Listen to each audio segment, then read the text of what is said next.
자, 오늘 묵상의 말씀 세 번째로 열왕기하 7장 1절에서 20절 말씀입니다.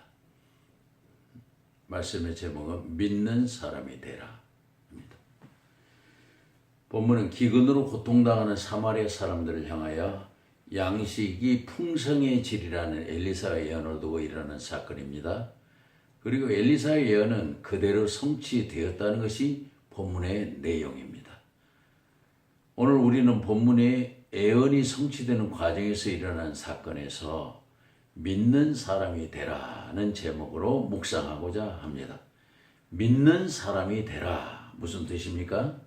먼저는 하나님의 말씀을 인정하라는 뜻입니다.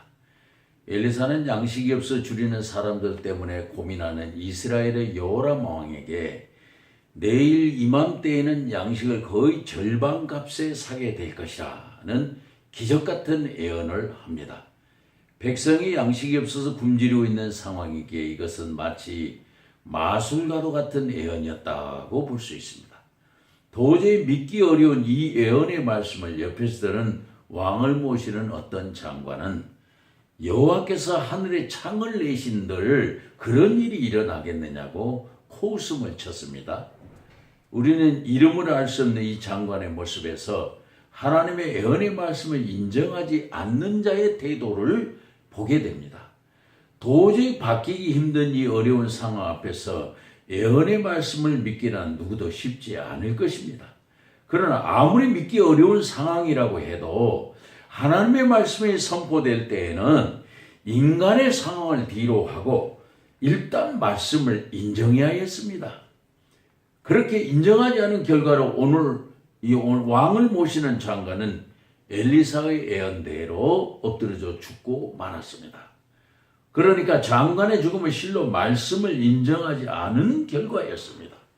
이런 점은 비단 엘리사의 예언의 말씀만 아니라 오늘날 하나님의 말씀이 선포될 때에 그 말씀을 우리가 인정해야 된다는 교훈을 주고 있는 것입니다.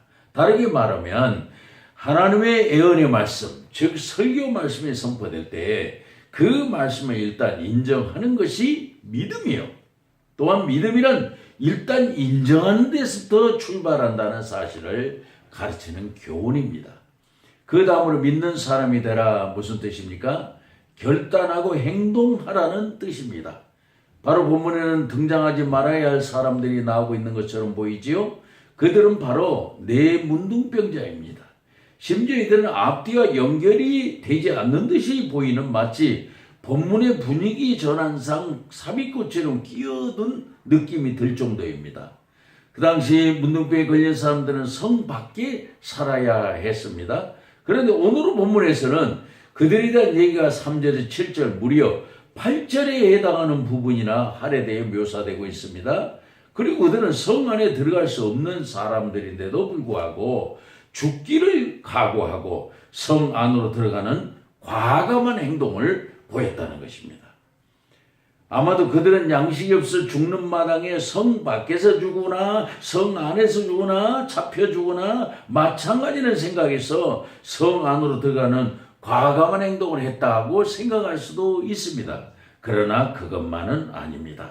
이들의 과감한 행동에서 죽을 것을 각오하고 행동하는 사람의 모습을 보는 것입니다.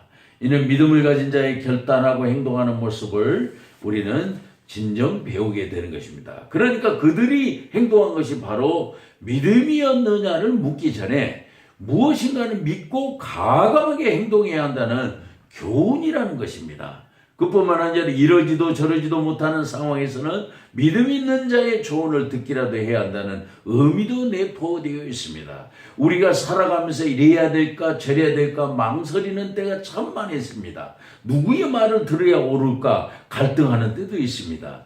이런 난간에 직면할 때에 우리 믿는 사람은 특별히 하나님의 말씀을 믿고 담대하게 그리고 과감하게 결단하고 행동하라는 교훈을 배우게 되는 것입니다.